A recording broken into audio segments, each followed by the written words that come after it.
உங்களோட பேர் என்னங்க? எங்கேருந்து வரீங்க? என்ன தரவரிசை எண்? என்ன துறையை தேர்ந்தெடுத்திருக்கீங்க? என் பேர் செரூபா. நான் வந்து தூத்துக்குடி மாவட்டத்திலேருந்து வரேன். என்னோட தரவரிசை எண் வந்து 337. நான் தூத்துக்குடி மாவட்டத்தில ரெவென்யூ டிபார்ட்மெண்ட் வந்து சூஸ் பண்ணியிருக்கேன்.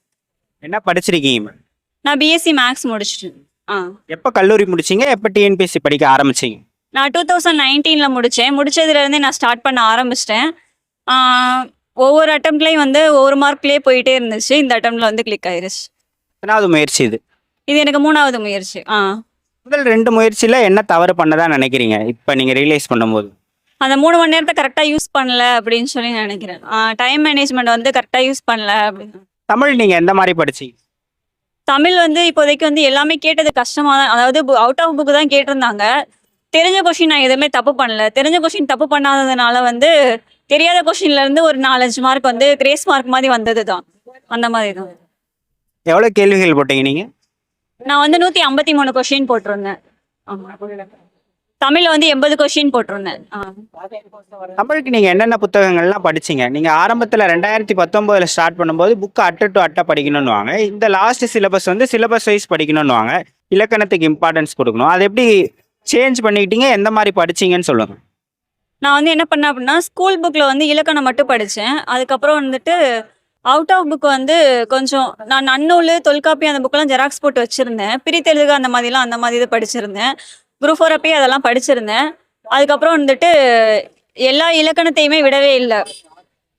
அவுட் ஆஃப் புக்னா இப்போ வந்து தமிழ் சொல்வளம் அந்த மாதிரி புக்ஸ் எல்லாம் வந்து படிக்க வேண்டி வரும். கலைச்சொற்கள்லாம் இருக்கு இல்லையா? அதை நீங்க எந்த மாதிரி படிச்சீங்கன்னு சொல்லுங்க. கலைச்சொற்கள் வந்து நான் மேக்ஸிமம் ஸ்கூல் புக் படிச்சிருந்தேன். ஸ்கூல் புக்கு தாண்டி வந்து அகாடமிஸ்ல வந்து தனியா வந்து குடுப்பாங்கல்ல, அது எல்லாமே சேர்ந்து கம்பைல் பண்ணி ஜெராக்ஸ் போட்டு எடுத்து படிச்சிருந்தேன். கவர்மெண்ட்ல குடுத்த பிடிஎஃப் அதெல்லாமே. இந்த லாஸ்ட் யூனிட் இருக்குல்ல, தமிழ் தமிழ் அறிஞர்களும் தமிழ் தொண்டும், அதுக்கு ஸ்கூல் புக்ஸே போதுமானதுங்களா? இல்லை வேற எதுவும் படிக்கணும்? ஸ்கூல் புக்கை தவிர வந்து நிறைய படிக்கணும். தேவிராலாம் படிக்க வேண்டியிருக்கும் அதுக்கு. ஸ்கூல் புக்ல இருந்து கேட்கறது வந்து எடுத்துடலாம். ஆனா வந்து கெஸ் பண்ணி எடுக்கணும், கரெக்டா எடுக்கணும்னா தேவிரா, தகவல் களஞ்சியம் அந்த மாதிரி இது நிறைய படிக்க வேண்டியிருக்கும். இனிமேல் தமிழுக்கு வந்து நிறைய அவுட் சோர்ஸ் படிக்க வேண்டியதா இருக்குமோ? என்னென்ன புக்ஸ்லாம் படிக்கலாம் இப்போதைக்கு? தமிழ் சொல்வளம் இளங்குமரனாரோடது, அதுக்கப்புறம் வந்து பழமொழி 400, புலியூர் கேசரி அவங்களோடது, அதுக்கப்புறம் வந்துட்டு மரபுத்தொடர் அகரவரிசை அந்த எல்லாமே வந்து படிக்கணும். கலைச்சொற்கள் வந்து டெய்லியுமே படிச்சாதான் உண்டு. மேக்ஸ் எந்த மாதிரி படிக்கலாம் மேம்? மேக்ஸ் வந்து டெய்லி ஒரு 2 மணி நேரம் கொடுத்தா போதும். ப்ரீவியஸ் இயர் கொஸ்டின் சால்வ் பண்ணலாம். அதுக்கடுத்து வந்து என்னென்ன நம்ம டெஸ்ட் எழுதுறோம்னா அதில் தப்பான கொஸ்டினை மட்டும் எழுதி வச்சாலே வந்து நம்மளுக்கு எக்ஸாம் டைம்ல வந்து கரெக்டாக இருக்கும். இப்போ ரீசனிங் இருக்கு இல்லையா? மேக்ஸுக்கு ஆப்டிடியூடுக்கு ஃபார்முலாஸ் நம்ம இது பண்ணணும், போட்டு பார்க்கணும். ரீசனிங் எந்த மாதிரி படிச்சீங்க? ரீசனிங் வந்து நான் வந்து ஒரு குட்டி அகாடமில வந்து கிளாஸ் மாதிரி எடுத்துட்டு இருந்தேன். அவங்களுக்கு வந்து எஸ்எஸ்சி ஜிடிக்காக ப்ரிப்பேர் பண்ணணும்னு சொல்லிட்டு அவங்களுக்கு நான் சொல்லிக் கொடுத்ததுனால எனக்கு அது ஈஸியா இருந்துச்சு. அப்பனா அதாவது டிஎன்பிசிக்கு படிக்காம எஸ்எஸ்சி ஸ்டாண்டர்ட்ல படிச்சோம்னா ரீசனிங்க்கு வந்து ஈஸியா இருக்கும். ஜிஎஸ் எந்த மாதிரி படிச்சீங்க? 6 யூனிட்ஸ் இருக்கு. நீங்க எந்த மாதிரி ப்ரிப்பேர் பண்ணீங்கன்னு சொல்லுங்க. ஜிஎஸ் மேக்ஸிமம் ஸ்கூல் புக்ல உள்ள எல்லா டேட்டாவுமே எடுத்துட்டேன். ப்ளஸ் வந்து பாலிட்டிக்கு வந்து லக்ஷ்மிகாந்த் அந்த மாதிரி இது. அதுக்கடுத்து எக்கனாமிக்ஸ்க்கு வந்து 11th 12th maximum 11th 12th வந்து இம்பார்ட்டன்ட் வந்து கொடுத்து படிக்கிற மாதிரி இருக்கும். உங்களுடைய ரிவிஷன் மெத்தட் பத்தி சொல்லுங்க. ரிவிஷன் நீங்க எந்த மாதிரி பண்ணுவீங்க? நான் நோட்ஸ் எடுத்து வச்சிருவேன். எக்கனாமிக்ஸ்லாம் வந்து 11th 12th ஃபுல்லுமே நோட்ஸ் எடுத்துருவேன். அதுதான் வந்து எனக்கு எக்ஸாம் டைம்ல ஒரு 1/2 அன் ஹவர்லேயே ரிவிஷன் பண்ற மாதிரி இருக்கும். மேக்ஸிமம் கம்பல்சரி படிக்கணுங்கிறத பூரா நோட்ஸ் எடுத்துருவேன். மிச்சம்லாம் ஜஸ்ட் ரீடு மட்டும் தான் விடுவேன். இப்போ நோட்ஸ் எடுக்கிறேன்னு சொன்னீங்களே, அப்போ நிறைய பேர் வந்து என்கிட்ட கேட்கும்போது நோட்ஸ் வந்து எனக்கு எல்லாமே எடுக்கிற மாதிரி இருக்கு, எது இம்பார்ட்டன்ட்னே தெரில, அதை எப்படி கண்டுபிடிக்கிறது அப்படின்ற மாதிரி கேட்டாங்க. எந்த மாதிரி நோட்ஸ் எடுக்கணுன்றதை சொல்லுவோம்.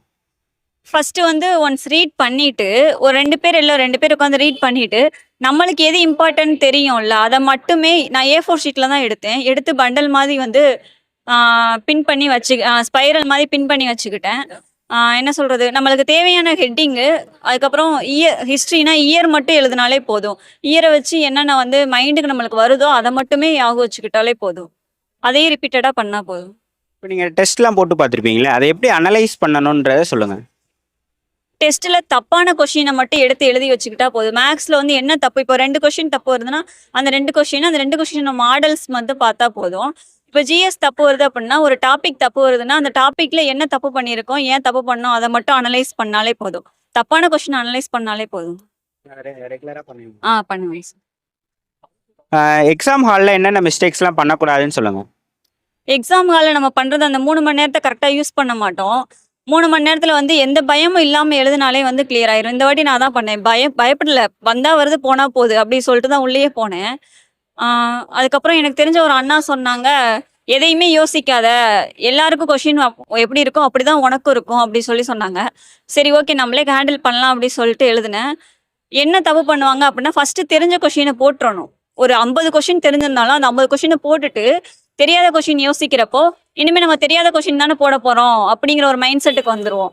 எப்படி கிட்டத்தட்ட ஒரு 150 கொஷின் கிட்ட நம்ம தெரிஞ்சே போட்டுருவோம். அதுக்கப்புறம் தெரியாத கொஷின் போடுறப்போ அதுக்கு டைமிங் நல்லா கொடுத்து பண்ணோம் அப்படின்னா வந்து கிளியர் பண்றதுக்கு ஈஸியா இருக்கும்.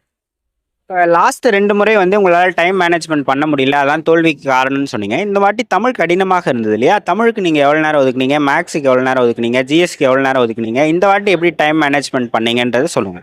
எக்ஸாம் ஹாலில் அதான் நான் இந்த வாட்டி 2 டைம் பண்ண தப்பு என்னன்னா தெரிஞ்ச கொஷினை போடல. எல்லாத்தையும் ஒன்று போல கொண்டு போயிட்டு இருந்தது தான் நான் பண்ண தப்பு.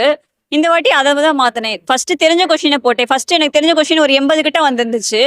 அதுக்கப்புறமா வந்துட்டு பொறுமையாக போட்டேன். எது தெரியலையோ அதை பொறுமையாக போட்டுட்டே வந்தேன். கடைசி எனக்குமே ஒரு 10 கொஷின் கிட்ட வந்து கொஞ்சம் இடிக்கிற மாதிரி தான் இருந்துச்சு. ஆனால் அது தெரியாத கொஷின் தானே அப்படிங்கிறப்போ எனக்கு பயம் இல்லை. அது போட்டதில் கிரேஸ் மார்க் தான் வந்துச்சு அதில்.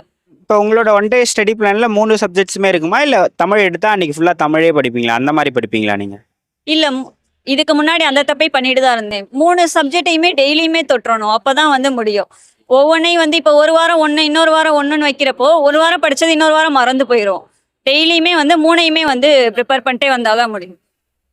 நீங்கள் ஒரு டாபிக் எடுத்துட்டு அந்த டாபிக் வைஸ் படிப்பீங்களா? இல்லை ஒரு புக்கு எடுத்துட்டு 7வது புக்கு எடுத்தீங்கன்னா 7வது புக்கு ஃபுல்லாக கம்ப்ளீட் பண்ணிட்டு அடுத்து போவீங்களா? நான் டாபிக் வைஸ் தான் படிச்சுட்டு இருந்தேன்.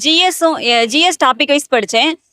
இலக்கணம் தமிழுக்கு மட்டும் இலக்கணம் வந்து புக்காக வந்து படிக்க ஆரம்பிச்சேன். 6th to 12th வரை உள்ள புக்கு இலக்கணம் ஃபுல்லாக அந்த மாதிரி புக் வைஸ் படித்தேன். மேக்ஸும் ஜிஎஸும் டாபிக் வைஸ் தான் படிச்சுட்டு இருந்தேன். ஸோ எப்படி சொல்கிறது, இப்போ தமிழில் வந்து உரைநடை இருக்குது, இலக்கணம் இருக்குது. ஃபஸ்ட்டு செய்யுள் வரும், அப்புறம் உரைநடை வரும், இலக்கணம் வரும். முன்னாடி தமிழ் அட்டை டு அட்டை படிக்கணும்னுவாங்க. இப்போ எந்த மாதிரி படிக்கணும்? ஸ்டிக் டு சிலபஸ் அந்த மாதிரி படிக்கணுமா? இல்லை இலக்கணம் மட்டும் கான்சென்ட்ரேட் பண்ணால் போதுமா? எந்த மாதிரி படிக்கணும்னு சொல்லி சிலபஸ் பார்த்தாலே போதும். இலக்கணம் கம்பல்சரி படிச்சு தான் ஆகணும்.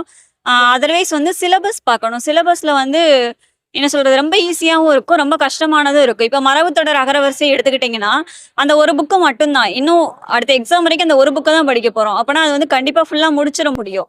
அது மாதிரி இளங்குமணரில் வந்து பிரித்தெழுதுக மட்டும் பார்த்தா போதும். அந்த மாதிரி வந்து சிலபஸை சூஸ் பண்ணி படித்தாலே போதும். இப்போ புதுசாக ஒருத்தவங்க படிக்க வராங்க, இப்போ தான் கல்லூரி முடிச்சுட்டு புதுசாக படிக்க வராங்கன்னா அவங்க எங்கேருந்து படிக்க தொடங்கணும், எப்படி படிக்கலான்றத சொல்லுவாங்க. ஃபர்ஸ்ட் வந்து ஒரு 1 வீக் சிலபஸை மட்டுமே பார்த்தா போதும். சிலபஸை பார்த்துட்டு என்ன புரியுது அப்படிங்கிறத அவங்க அண்டர்ஸ்டாண்ட் பண்ணிட்டு அதுக்கப்புறமா வந்து உள்ளே இறங்கலாம். உள்ளே இறங்குனானா என்ன சொல்கிறது, சிலபஸுக்கு என்னென்ன தேவையோ அந்த புக் சோர்ஸை மட்டும் இப்போ படித்தா போதும். ஜிஎஸ்ஸுக்குமே வந்து ஸ்கூல் புக்கில் வந்து தேவையானது மட்டும் படிச்சுட்டு அதர்வைஸ் வந்து இப்போ எக்கனாமிக்ஸுக்குன்னு சொல்லி சரி, ஹிஸ்ட்ரிக்கும் சரி வெங்கடேஷன் சார் புக்கு, எக்கனாமிக்ஸ்க்கு வந்து கேகே பிள்ளை அவங்க புக்கு, எல்லா புக்குமே அவுட் ஆஃப் சோர்ஸ் போக ஆரம்பிச்சிட்டாங்க.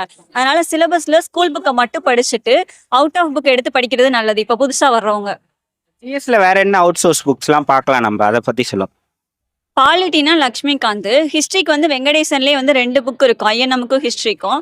அதுக்கப்புறமாட்டுக்கு எக்கனாமிக்ஸ் வந்து கேகே பிள்ளை இருக்கும். தமிழ்நாடு அட்மினிஸ்ட்ரேஷனுக்கு அவங்க வெப்சைட்லேயே வந்து ஃபாலோ பண்ணலாம். கரண்ட் அஃபேர்ஸ்க்கும் அவங்க வெப்சைட், தமிழ்நாடு கவர்மெண்ட் வெப்சைட்டே வந்து ஃபாலோ பண்ணலாம். அதுக்கப்புறம் வந்துட்டு இந்த மாதிரி இதை படித்தா போதும். மொபைல் டிஸ்ட்ராக்ஷன் இருந்திருக்கா படிக்கிறப்போ உங்களுக்கு? கண்டிப்பாக அது எல்லாருக்குமே இருக்க தானே செய்யும் மொபைல் டிஸ்ட்ராக்ஷன். அதுக்கு பயன்படுத்த தான் செஞ்சேன். அதுக்குன்னு ஒரு குறிப்பிட்ட டைம் படிக்கிறப்ப அது தோணாது. படிச்சுட்டு ஃப்ரீ டைமில் இருப்போம்ல அப்போல்லாம் மொபைல் யூஸ் பண்ணிட்டு தான். உங்கள் குடும்பத்தில் எல்லாரும் சப்போர்ட் பண்ணாங்களா படிக்க? எல்லாருமே பண்ணாங்க. எங்கள் அம்மா, எங்கள் அப்பா எல்லாருமே, எங்கள் அக்கா எல்லாருமே நல்லா சப்போர்ட் பண்ண தான் செஞ்சாங்க.